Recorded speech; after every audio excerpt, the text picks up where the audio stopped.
When you play the Game of Thrones, you Subscribe and like. or you die. There is no middle ground.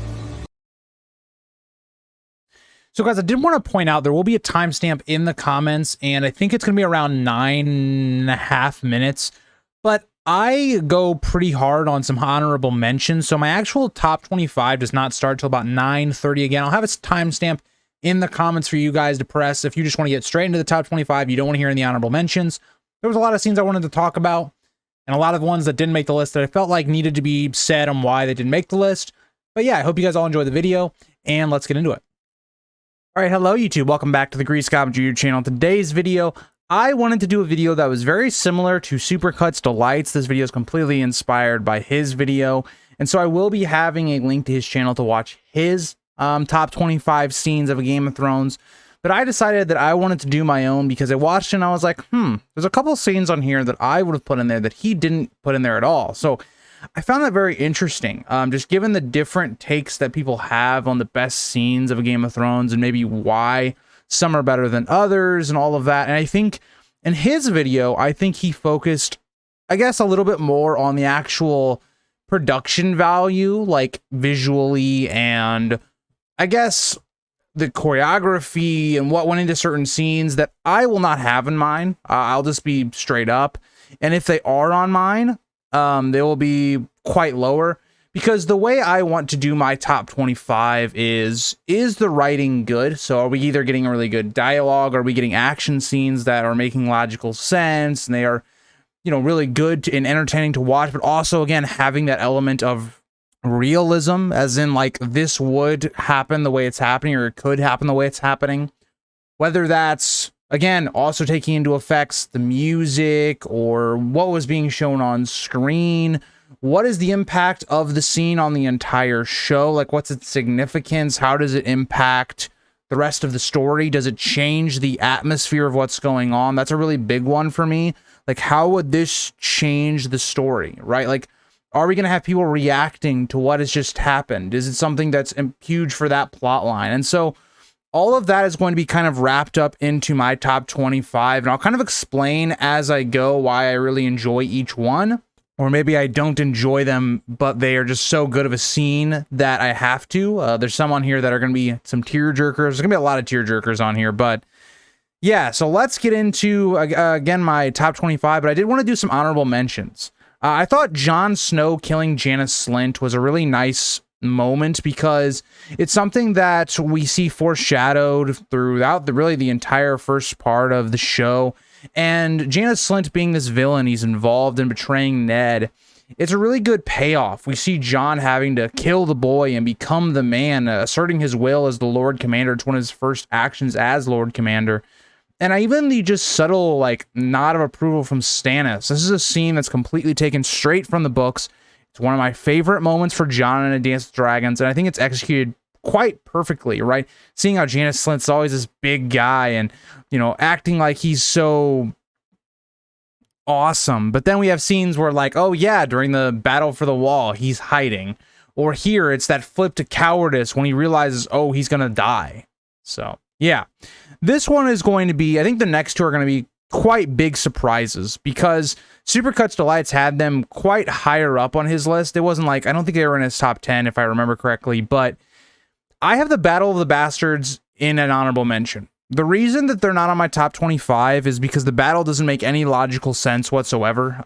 When it comes to how it resolves itself, right, with Sansa just coming in with this basically Rohan force like we see in Lord of the Rings, but see, in Lord of the Rings it made sense. Here it didn't make any sense. Why did Sansa not tell Jon about any of this? Doesn't make any sense. We don't really get any follow-up on that either. The actual planning of the battle, it's like, okay, don't fall into Ramsay's trap. Jon instantly falls into the trap. The battle sequence, again, with Jon just doesn't make any sense. He should have died instantly within the first, 10 seconds of the battle. This battle was really my first, maybe not my first, but it was something that I really went and looked, yeah, this show isn't really Game of Thrones anymore, right? There's so much plot armor here. It's like if Rob had done this in season 3 or season 2, he would be dead. And so because of all the negative factors in there, I couldn't put it in my top 25. it has so many issues with it when it comes to story-wise or character-wise that it takes away from me the actual battle itself. Like, the battle is shot really well. It is just cinematically, it is a huge accomplishment. But outside of that, outside of it just being stunning to look at and be entertaining, it didn't do anything for the story. It didn't progress any of our characters in a logical way. And so I found it very jarring, and I couldn't really find a spot on my top 25 for this. Another honorable mention is Spoils of War, so Dany with the Dothraki attacking Jaime's force. Again, it's really cool to see the dragon and Daenerys, and it's really cool to see the Dothraki, but the battle just didn't really play out correctly. Like, there's just parts of it where I'm like, why is Dany burning, like, all of the food and supplies instead of just doing a strafing run on the front line? The end of this battle is just awful when it comes to Jaime trying to kill Dany, and then again, there's literally no consequences to this action because Jaime gets saved, and then it's really stupid how that works out. Again, it's the same issue with Battle of the Bastards. It's why I don't think there's any season 7 or 8. There is one season 6 thing on here, but it is one of those things where it's like, this should have been one of the best scenes of the entire show for me, but it just wasn't, because I'm just sitting here going, really illogical battle, in my opinion, when it comes to what Dany was doing during it. The end results, it leaves you with a really bad taste in your mouth. And so I couldn't put it on here. Another honorable mention that was hard to place because it's Arya with Tywin, and so there's a lot of scenes. You can't really just pick one and say, oh yeah, it should be on here. So I wanted to give it an honorable mention because it was one of my favorite parts of the show. Another one that I really struggled with because I wanted to place it on here, but was the Hound and the chickens with Arya. That whole scene, it's so quotable when it's like the Hound slaughtering all these Lannister men and the Arya stuff where she basically, kills her first guy, really. I mean, it's not actually the first person she kills, but it feels that way, where it was like the intent was there and all that. So yeah, a really good scene in my opinion. Another one, Tywin scolding Joffrey. So this is directly after the Red Wedding news is brought to King's Landing, and Tywin is basically just putting Joffrey in his place, right? Any person that says that he is the king is no true king, really. And so I love that entire speech, that monologue, Tywin establishing who is really in power. I also like Joffrey's hitbacks on Tywin. It adds for a very interesting dialogue section. And I did want to put it in here. I wanted to at least mention it. Another one that I thought was really good, Oberyn's talk with Tyrion. Again, Oberyn revealing that he will be Tyrion's champion is just a fantastic moment. It's just, to me, I think there were moments that I enjoyed more than that. So again, it was just tough to kind of place that and put that on here. We have a couple Stannis ones that I wanted to put on here. Stannis' talk with Davos right before the Battle of the Blackwater, saying that one good act does not wash out the bad, and the vice versa. So I really enjoyed that one. It's really a great establishing moment for Stannis' character, and really goes for a different ideology than I think a lot of what we see in Game of Thrones. And then the last one is kind of a prelude to one of the ones on this list, but Stannis with Shireen talking about how he saved her, right? Like how he was trying to save her condition, how he bring in all these maesters and all these healers and all these different people, showing that how much he cares about her, and asking her basically permission to burn her almost. It's a very tragic scene, and it's some of the most clever dialogue for Stannis. I think it's one of Stannis' best scenes of the entire show. It was a scene that, it was weird because Stannis was not my favorite character when I watched Game of Thrones. He was my second. But it was one of those scenes that really reminded me why I enjoyed the character of Stannis, because he's such a complex character. That's something that they really kind of missed out fully in Game of Thrones. But that gets us into our top 25. Sorry, it took a little bit to get here. I had a lot of scenes that I wanted to at least bring up for Game of Thrones that were really impactful for me and were really good. So number 25, I had Robert's death. Again, this is a really impactful scene in season 1 because it really is flipping the entire story, right? It takes Ned's plan and flips it on its head, right? Because now Ned, who was going to tell Robert what was going on, that Cersei and Jaime had been sleeping together and that all of their children, or his and Cersei's, were actually Cersei's and Jaime's. It's a really emotional moment because you see that Ned is now going to have to shift his game. And even when you see that Ned is playing the game himself, changing the wording of Robert's will, and then even the emotional, I think, end to Robert, because I think us as an audience, I think because of Mark Addy's performance of the character of Robert, we like him a lot more in the show compared to the book. And so the death is just, it's a one of those where it's like you probably knew it was coming because something had to switch up everything and get the conflict going. But it's emotional on the terms of this is Ned watching his best friend die. It just completely retextualizes the world and gets the conflict going. And so for me personally, I think it had to be on this list. I actually lied to you guys. Number 24 is from season 7. It is Olenna's death. Olenna's death is probably the best scene of the last 2 seasons of Game of Thrones. It's the last time, in my opinion, we really see like really witty dialogue between Jaime and Olenna, talking about Jaime's past failures, whether that's against Robb Stark or things he's done with Cersei. And also Olenna really admitting, and to Jaime specifically, that she is the one that killed Joffrey and all of that going on, and she gets a fairly painless death, something that would not have happened otherwise. It's Olenna having one last masterclass, and the actress that played Olenna, she was probably one of the best actors that was on the show, and so I think it had to be on this list. I just didn't know where to place it, but yeah. 23. This is one of the best scenes when it comes to adaptation that D&D ever made. Robert and Cersei, to me, their conversation talking about what was basically going to end up happening in the story with the Dothraki coming over, with a Targaryen leading them, who would flock to their side, right? Who would stay loyal to Robert? And how would you even fight a Dothraki army, right? Because if you meet them in the open field, you're an idiot. You're going to lose. All that's really interesting and foreshadows what is to come. But also when you look at the idea of Cersei and Robert's relationship, how it's fallen apart, why it fell apart, even Robert's PTSD and some of the things that he still thinks about Lyanna, all of it's so well done because it builds the atmosphere, it builds the world building, it builds Robert's rebellion. And what I find so interesting is like, this is not a scene from the book. So it shows you that D&D could write. They just struggled to in the later seasons, whether that was because they were lazy or they were trying to get onto other projects, like they had something going on with Star Wars. This was a very good scene, and it's a standout from season 1, in my opinion. Number 22 is Shireen's death. Now, Shireen's death is difficult because I don't particularly enjoy the way Stannis' character ended out on the show.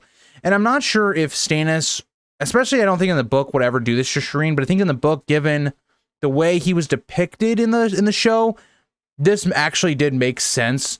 And so it's a part of it where Stannis has just become so desperate that he is convinced by Melisandre to burn Shireen. And that last conversation builds so much of this scene because when you look at this and you go, this is Stannis killing his only child and Shireen, it's a heartbreaking moment. It shows you what people will do in their desperation.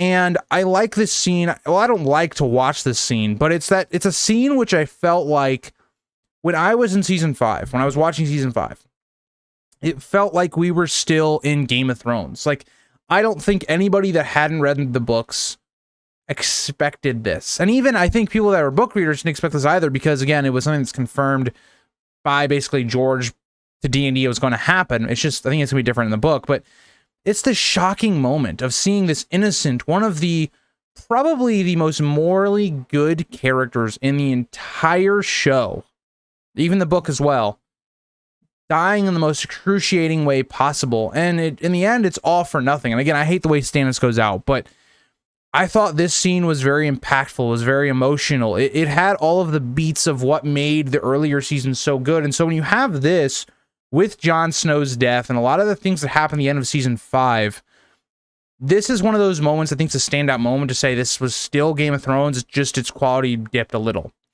I don't know about little, probably a lot. Season 4 to season 5 is quite a dip. This gets us into number 21, Varys and Tyrion's talk. So I wanted to basically talk about this because Varys and Tyrion, when we're talking about the dynamics of power, basically saying that a man can cast a very large shadow, talking about Tyrion, but also the ideas of power resides where men believe it resides. It's a very powerful statement because that's basically what a Game of Thrones is. We see Tyrion in season 2, this man that comes to almost complete power. He's able to use his cunning to kind of sort out what Cersei's plans are and kind of sideline her while also taking complete control to defend against Stannis.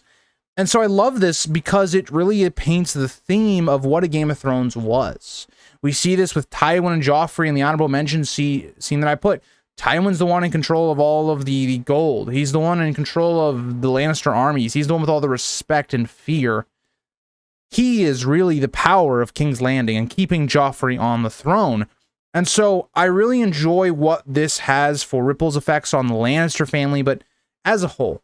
And I thought it was a really good scene. It's a very clever dialogue scene. It wasn't anything crazy, but it was a great scene overall. Number 20. So number 20 was one I was very surprised was not on Supercuts Delight's video, because it's one that is so important. It's so interesting to the early part of Game of Thrones, but it's Renly's death. Renly's death, let's not forget, the way it was done was insane, right? Because early on in the show, we didn't have many things that were magical, right? And so when you see this shade, this ghost figure kill Renly. Renly, who was a character that I think was expanded a little bit more on in the show, was a character that was very likable, right? He was someone that you could see as being a very good king. We may not agree with him and why he made himself king instead of supporting Stannis, but he was someone that was in a prime position to take down the Lannisters. He was about to make an alliance with the Starks. It seemed like the war was going to be over. And Renly's death and the haunting scream and the acting, right? Brienne, in this moment, the pure emotion that we see here and how it ripples and changes the entire story. Because now we have Stannis who's going to come into power. We see how that is reacted to by like Tyrion and Cersei and the two like thinking about what actually happened here. It creates so much suspicion as to what happened with Renly, right? We have Brienne saying one thing. There's other rumors that Catelyn might have done it somehow. All of this is so interesting. And so it pushes this divide. It creates this perfect scenario where the Tyrells and Baratheons are together, take down the Lannisters with the Starks' help as well, and changes it. Now the Tyrells ended up with the Lannisters. It has ripple effects all throughout the story. It's one of the most important moments in the entire story. And that is in to factor off that Renly has a very good death. It's a very interesting and unique death, dying to basically Stannis' shadow. And the ripple effects that could have on a character like Stannis, it's way better in the book, but the show doesn't really tackle it as much. But it's interesting to show like Stannis is this character that's willing to kill his brother. A very interesting dilemma, because when you go into the next season and you're like, oh, Stannis is basically going back and forth between Mel and Davos's advice. He seems like he's willing to burn his brother's bastard. You get into really sketchy territory, and this is kind of the setup that. And you also have, it's like the payoff of the bone-chilling scene that we saw with Melisandre and Davos when Mel is giving birth to this shadow baby. It is interesting. It's such a great way to end Renly's time on the show. Next up at number 19, I have the blowing up of the Sept at the end of season 6.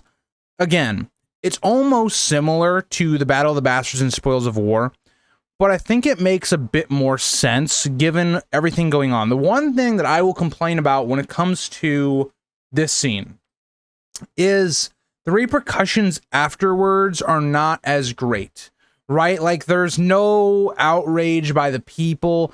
There's nothing like that. And so very similar to like the Spoils of War, the Battle of the Bastards, there doesn't seem to be a lot of repercussions to a lot of those actions. And so that's one negative. That's why it's this low for me. If it had done something with it, if come back the next season, the people are rioting against Cersei, her public, I don't know, likeness is super low. I would have had more of a liking of this scene, but because the blowing up the sept doesn't do any of that, it's going to be this low. But let's talk about why it's here. This scene has some of the best music of the entire show.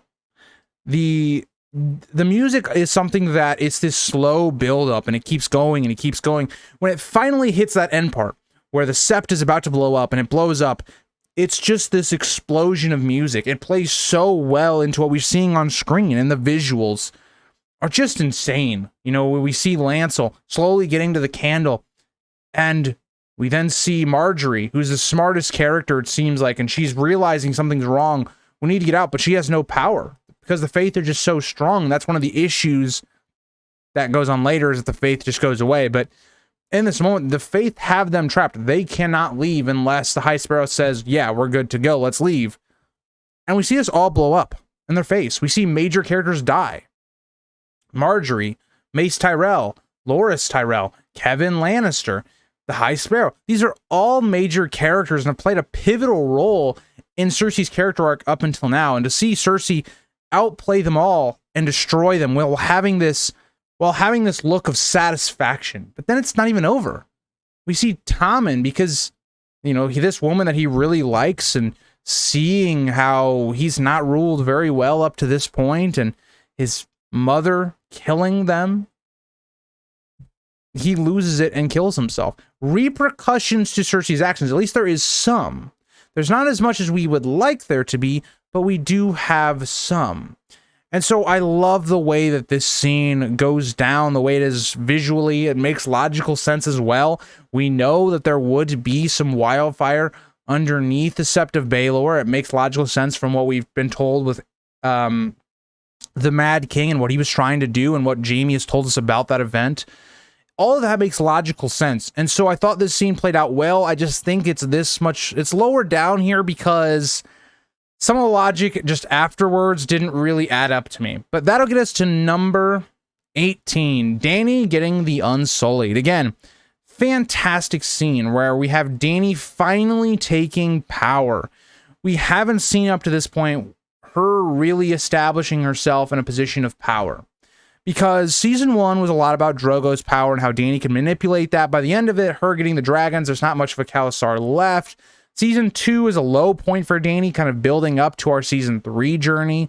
But season 3, we see Dany finally get a really big army, giving her a lot of power to threaten Westeros. It's finally that point where you're going, okay, Dany is ascending. It's interesting because as we lose Robb and Catelyn, we gain Dany as this major player. Unfortunately, she's not going to come over for another 4 seasons, but it's that beginning part of it which makes Dany more interesting. It's like season 1, Dany's pretty interesting. Season 2, not so good. And then season 3, we're kind of back to Dany's camp. But the way this all goes down, the reveal is way better here in the show, because it's kind of like in the book, Dany knows exactly what the master's saying, right? In the show, it's not as clear. You would be able to pick up on it because, again, Dany is a Targaryen, and it has been hinted at that she knows, Valyrian and all that. So the problem becomes, so it's kind of works a lot better in the show. It's this massive reveal that Dany knows this guy's a dick, and he's kind of just being an asshole, and she takes it out on him, right? When she finally gets to this moment where a dragon is not a slave and it burns him alive, the music that plays here is one of my favorites. Dany's kind of theme, in my opinion, her battle theme anyway. Fantastic. The way that she has the slaves freed, the Unsullieds are now free men. All this plays out really well. It's one of my favorite moments for Dany throughout the entire series. But that gets us into one of my other favorite moments. It's not exactly Dany, but it involves Dany. Number 17 is Viserys, the Beggar King's death. Again, Viserys is a fascinating character to me. I think more so in the book, which is why it's a little bit lower on this list. But to me, it's this moment where Dany is fed up. She's had enough with Viserys bullying her, assaulting her, verbally assaulting her.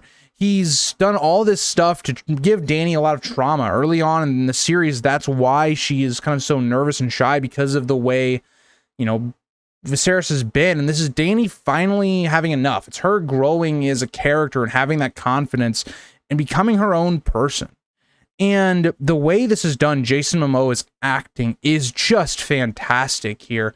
And seeing the way Viserys goes out is probably the best death in the entire series. Just the uniqueness of it. Viserys has always wanted this crown and to be king of Westeros, and he's melted with gold, or he gets melted gold poured on his head, making his skull basically golden. It is by far one of the coolest deaths I've ever seen. It's so fitting. What it does for the story is insane because it makes Dany, again, and at this point of the story, the last Targaryen that she believes. She doesn't know about Aemon, or Jon, I guess. But still, all of that is really great. It's fantastic for Dany's character. And again, I really do like early, Dany in season 1, and I like her in season 3. Some of the other seasons, it's a bit of a struggle. But yeah.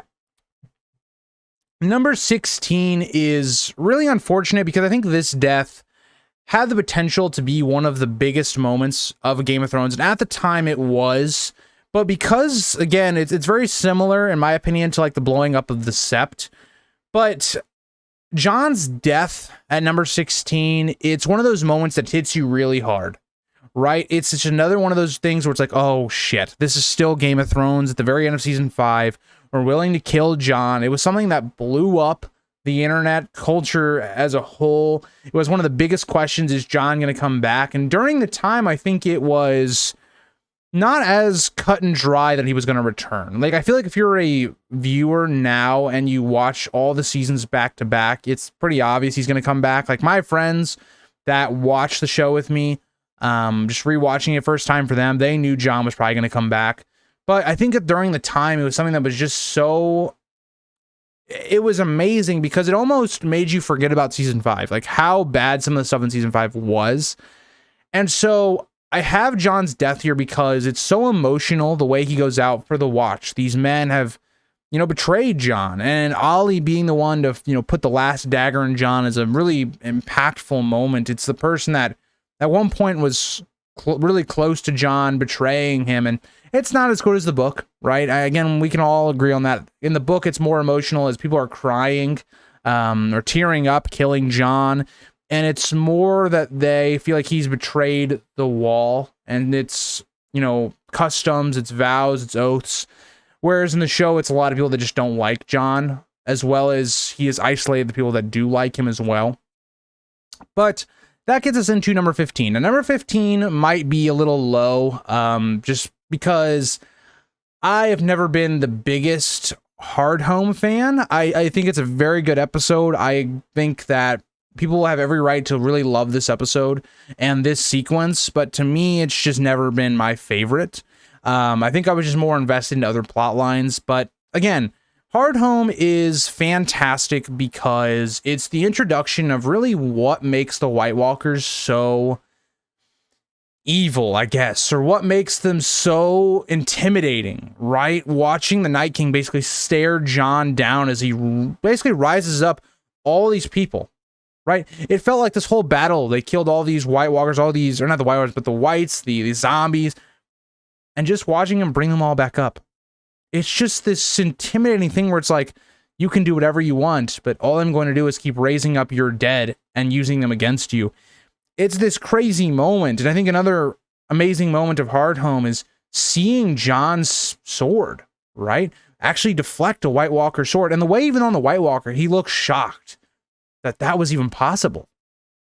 And watching Jon kill one. Like that whole moment is crazy because it's basically almost completely silent until you hear the swords clang together and then the death there. So again, the music, the way it was shot was really good. It was really shaky on the cam work at times, which it was kind of the effect of what they were going for, I think. But yeah, it was really good. It's just I just love so many things above this moment that personally connected with me more. And that's kind of the thing when I get to like this top 15 is like, I think all these top 15 can almost be rearranged in any order. It's just personal preference at that point, right? We've gotten kind of to like the top best moments that have really no downside. It's just personal preference. But number 14 is another Northern thing. Again, this one I think I'm going to get a lot of pushback on, but the Battle for the Wall and or Ygritte's death. The Battle for the Wall is great. It's paced fantastic. It's just a battle that works really well, right? You have an assault of this force on the wall. It's been foreshadowed for basically 2 seasons now at this point, season 2, season 3, and then even season 4, I guess. So I guess 3 seasons if you really count like the entirety of season 4. It's this moment, I think, when you get to it and you're like, wow, you know, the stakes are extremely high. If the wildlings get through the wall, who knows what's going to happen? We have Jon here. Who knows if this could be his last episode? I don't think anybody thought that's where it was ending, but again, it could have been. You get to this point where you see Jon taking command. That's a big point of this. This is the first time Jon really takes command of people, his peers. That's important. And even, I think the biggest moment of this episode is Ygritte's death. It's just the way it's shot, where it seems like everything's still going on around Jon, but him holding Ygritte, and it's just, you know, those two had such good chemistry that you believed this romance, this love, a lot. And seeing this is the way it ends, and Ygritte saying we should have stayed in that cave, you know, it was it's a moment that tugs on your heartstrings, and it's a great moment that really kind of concludes. It doesn't really conclude because there's more that happens after this moment, but it's a great place for season 4 to kind of end out on. But yeah, I really liked that as well. Number 13 is the Chaos is a Ladder sequence with Varys and Littlefinger. Again, another scene that D&D specifically wrote for the show. It was not in the book. But this sequence is great because what I talked about with Varys and Tyrion in number 21 applies here, but just on a higher stake, right? Because it feels like everyone is trying to gain power, being corrupted by this ladder of going up, trying to become either king or as much power as you can possibly get. And you think about when this line comes out, and it's about basically this, right? You have all these different claimants to the throne trying to take it, all these different factions. And we see again with Raz's death as well, ties in really well to that speech. She was trying to rise up in power. It's just it is really Game of Thrones in a nutshell. It really is the show in a nutshell more than what Varys and Tyrion was. And it's a staple to any list in my opinion, so I had to put it up here. But I had to put it up here as a whole. Number 12, I had being the Mountain versus the Viper. This is probably the best one-on-one fight that we ever see in Game of Thrones. It's a moment in which I think has so much emotion into it, right? Because you have Oberyn with his whole quest of bringing down the Lannisters, revealing what they've done and all of that, while also having this be the fate of Tyrion, right? It's like, if Oberyn loses this, Tyrion is going to die. And you have 2 different approaches, right? Where the Mountain is this heavy armored guy, and Oberyn's very light armored. But he has, again, his strength is in his reach, having a spear that's poisoned. It's really well done. It's really well shot, and the just clear emotion. I remember personally watching this with my dad for the first time, and I remember just going, oh my God, Oberyn's going to win. And my dad just going, he hadn't read the books, by the way, but my dad going, just kill him already. Stop dancing around him. Something bad's going to happen. That's what happens in Game of Thrones. And the way that it all goes down is just heartbreaking. Like, Tyrion's face when Oberyn dies is us, the audience.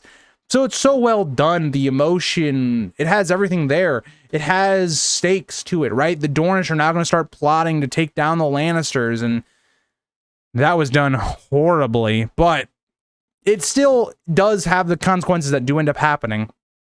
The Mountain's death. This is going to, well, I guess it's not the Mountain's actual death, but it's the death of his actual character. He just becomes a zombie after that point.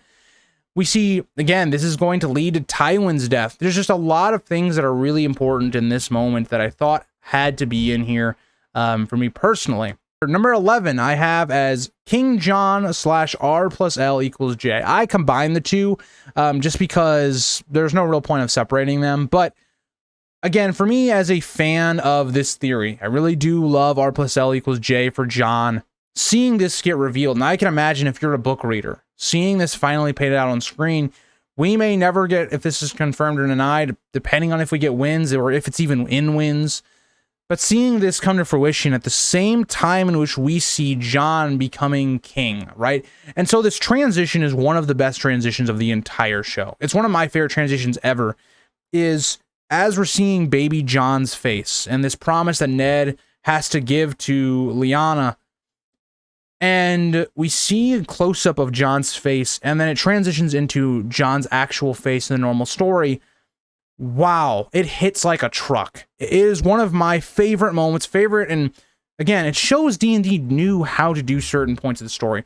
They just didn't know how to do other things, and it really becomes apparent in Season 7, Season 8, but this moment that is just so huge for the story. It changes the aspect of what's going to happen, right? Jon is a Targaryen. It changes everything we've thought about with Ned for the entire story. And so you have this moment, and then Jon becoming king. This was a kid that went to the wall because he felt like he had no place. And overcoming all these things, and he becomes king. And not because he wants it, not because he takes it, but because people around him think that he should become king. It's a great parallel to Robb becoming king, but it's even cooler with Jon. Now, I think the execution of it, like the actual way that Jon is made king, is much cooler with Robb, which is why Robb's is going to be above Jon's. And I also think it had a bit more stakes to it. It had more that made it impactful. But still, it's a fantastic moment, and King Jon / R+L needed to be on this list for me at number 11. Number 10. This is one that either I'm misremembering or I skipped through it or something, but this one was not on Supercuts Delight's top 25, which I found really weird. But number 10 for me was the end of season 1, Dany giving birth basically to the dragons. I don't know how this can't be on your top 25. I'd love to hear maybe why he didn't put it on there. Maybe he forgot. I could have forgotten something, so let me know down in the comments if I have. But to me, dragons are reborn into the world. That is a huge moment. It's this moment where Dany takes a leap of faith going into this funeral pyre with her husband, her dead child, Miri, and she comes out as almost this goddess type figure. She has dragons now, which changes everything, right? Dragons can be used to invade Westeros. We haven't seen dragons in hundreds or about 150 years more or less at this point. And so you have this moment, and it's so impactful, right? It's changing where Dany was going, because you're sitting here and you're going, wait, Khal Drogo's dead. Well, what's Dany going to do now? She has nothing. And to have that be the dragons come back. The reason that magic is coming back into the world, it seems like, is because of the dragons.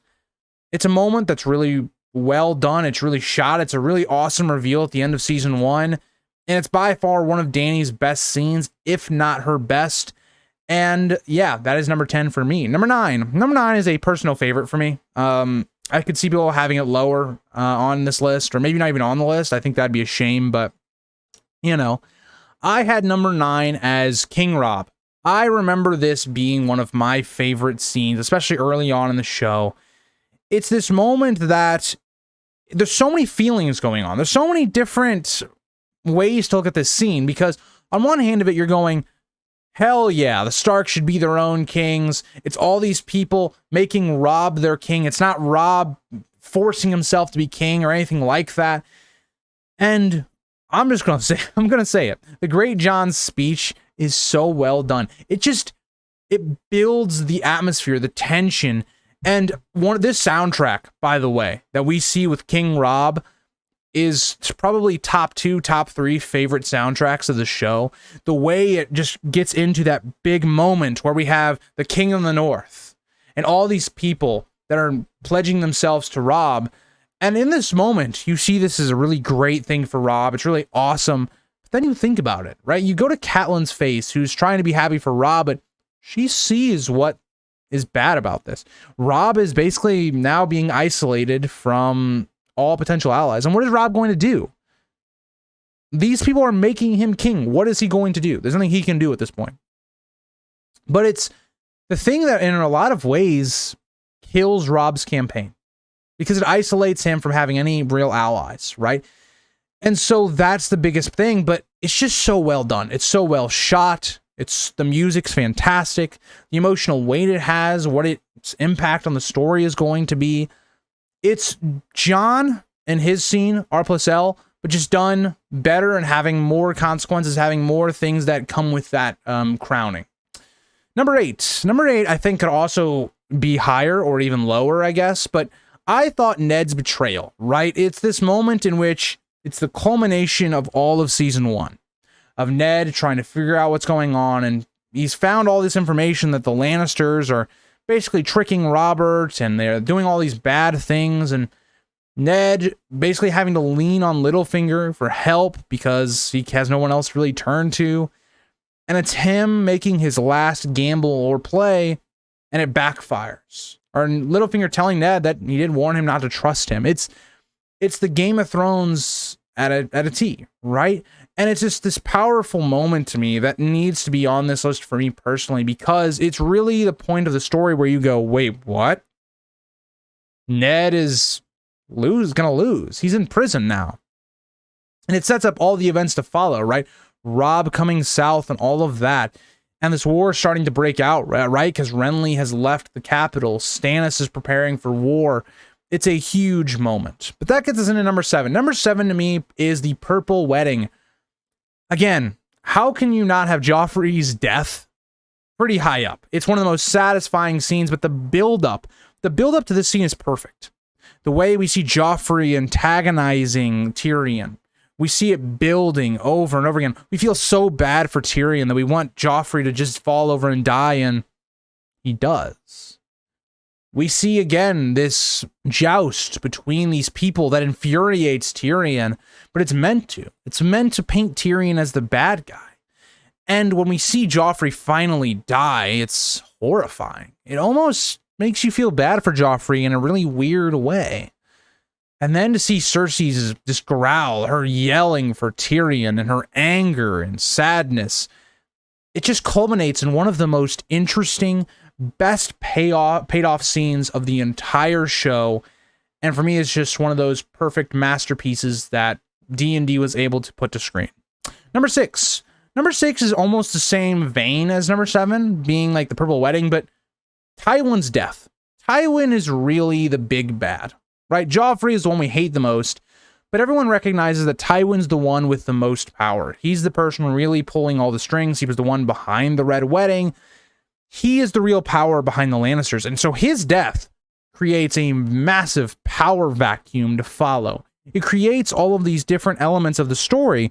And so I really enjoy the way that effect has on the story. But also, what does it mean, right? Tywin's legacy dying on the shitter to his own son. Even the conversation that Tywin thinks that he can get out of it, right? That he can get out, he can still talk down Tyrion, even though he's in a compromised position. It shows who Tywin is as a person. And I even want to throw in Shay's death as well, because this is basically one continued scene. But Tyrion's emotion towards both characters, right? In the show, it is more of a love thing. And seeing that Shay has betrayed Tyrion for Tywin, his own father, seeing as though Tywin has consistently berated Tyrion for whoring, but here he is.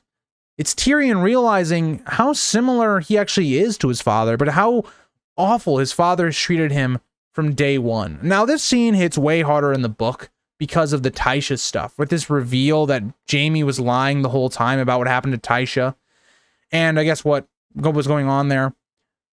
But it still hits like a brick wall, because like you're sitting here going, oh crap, you know, Robb might have died, but so did Tywin, right? Like it almost feels like it's the equaling of the scales, where this is really the point where House Lannister falls, and it's Tyrion being released out of prison to save his life. It's perfectly done.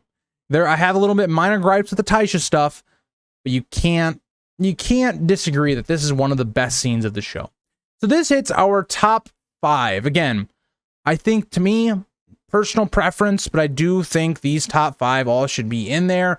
But number 5, I have Jaime's speech in the bathhouse. This is crazy because it basically fulfills and starts that arc of Jaime being misread character from us, the audience. We've always hated this character, but now we understand him. We understand why he killed Aerys. We understand the issues he goes through with vows and oaths. It introduces this interesting plot that Brienne will struggle with, right? Like, what should you do when the king is going to kill innocent people? When he's telling you to kill your own family, your father? What do you do in that situation? And it makes you rethink everything that Jaime has done up until this point.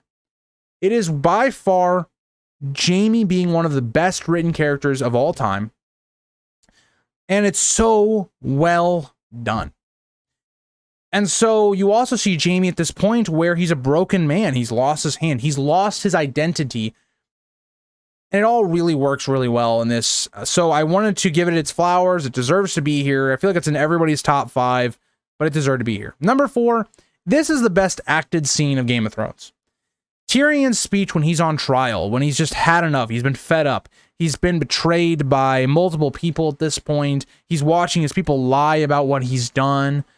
And it's really Tyrion, basically his character being paid off from the beginning of season 1 and even further back in his past to now.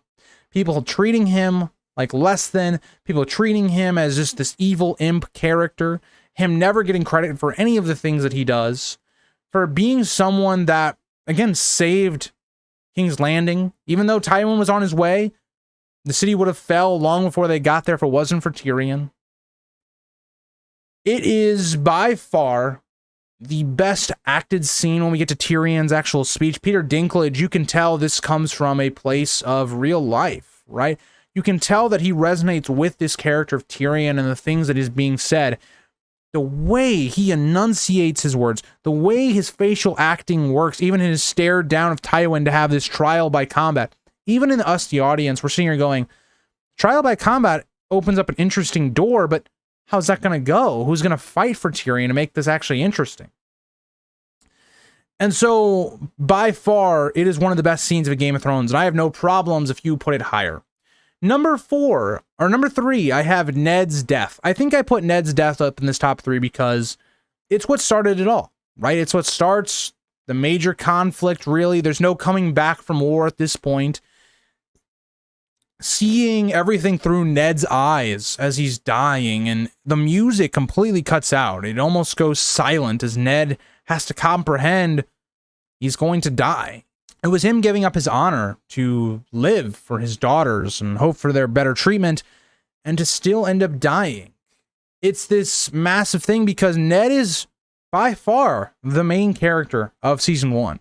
He is the most known actor outside of maybe someone like Peter Dinklage, but Sean Bean dying, right? He was by far the most notable or best actor that we would have in season 1 that people would know of. And his death is just perfect. It's perfectly done. It has all the ripples. It has all the consequences, and it's well done. So number 2 I have as being the Battle of the Blackwater. This is a personal favorite. I know it is, but all the things I talk about with other battles that aren't on this list, this is how to do a battle. There is consequences. We have 2 sides that we're both equally rooting for. One side's the Lannisters with Joffrey, but they also have Tyrion, who's a fan favorite at this point. On the other side of it, you have Stannis and Davos, and we all kind of like Davos, but also we kind of root for Stannis more than Joffrey. So you're sitting here and you're going, who's going to win? Because we don't want to see Tyrion die, but we don't want to see Davos and Stannis lose or Davos die. So what do we do here? Like, the tension is at an all-time high. And season 2 does a great job of building it, right? They don't just get into the battle instantly. We have a build-up, right? The tensions are slowly growing throughout the entire season. And when we get to this moment, it's just paying off everything that's been built up, right? The wildfire stuff has been built up through the whole season. Stannis' growth to now having a very big army and actually being and Stannis being the person that should win this battle. He has way more men. He has a bigger fleet. The way it's done, when the wildfire scene actually does happen, blowing up majority of Stannis' fleet, it's visually one of the most impressive moments in a Game of Thrones. And for viewers where it's like season 1, we didn't get a lot of combat or a lot of action. We just didn't have the budget. Season 2, we still didn't get a lot of that. And so when we get to this is the first time we really see a massive full-scale battle with all of the budget behind it. We see that even though this was a very smart plan by Tyrion, it wasn't enough. And we see Tyrion having to step up, seeing again the horrors of war as the Hound backs out because of the fire everywhere, the brutal carnage. In the book, again, it specifically said that Hound loses half of his men defending the beaches so that they can't get to the gate. And so Tyrion has to step up to be this person. The leader. He has to lead these men. His speech is fantastic. It's kind of cut up a little bit in the book, but they basically in this combine it, which I think is much better, the way that the D&D took Tyrion's speeches and put them into one big one. It's so well done. It's basically pulling on these people's heartstrings. It's like, this is your home. These are your people. These are your gold, all that stuff that Stannis is coming to take. Playing on that so great. And the way we see this play out is fantastic. And even the way this ends, it's like, does Tyrion die here? Right? Tyrion gets his whole face slashed open and Podrick comes to save the day. Just to see that Tywin comes in and the Lannisters win. Even the other stuff going on here with like Cersei is about ready to kill Tommen and even herself probably. It's all so well done. The stakes are there, right? Stannis loses this battle. What is that going to have on ripple effects to Robb and the rest of the world with Arya and other those characters? Stannis himself will now have to retreat to Dragonstone, all but lost and defeated, no army, really no fleet. Is Davos alive, right? What's going to be his fate? It's a perfectly well done battle that has tension everywhere. It has our characters winning at points, losing at points. It's paced incredibly well.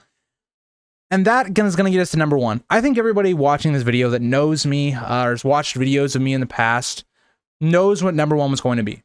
I am a big Red Wedding guy. The Red Wedding, in my opinion, is the best moment that has ever been captured on a TV show, in my opinion.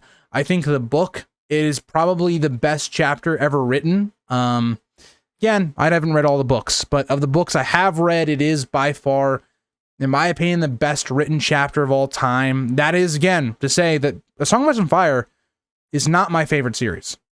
The Lord of the Rings books, especially The Fellowship of the Ring, is my favorite book of all time.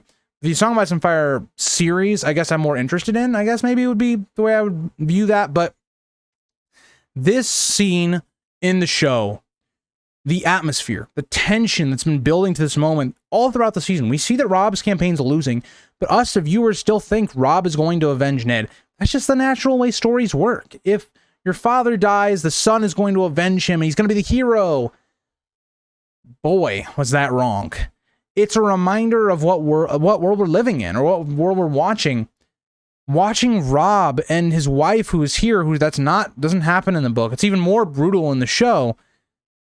And even the idea that this is going to basically be named, this kid that his wife is having, or Talisa, is this kid that she's having is going to be named after Robb's father being Ned. It should basically be a warning sign he's going to die, but it's just so heartbreaking because there's more of a love there.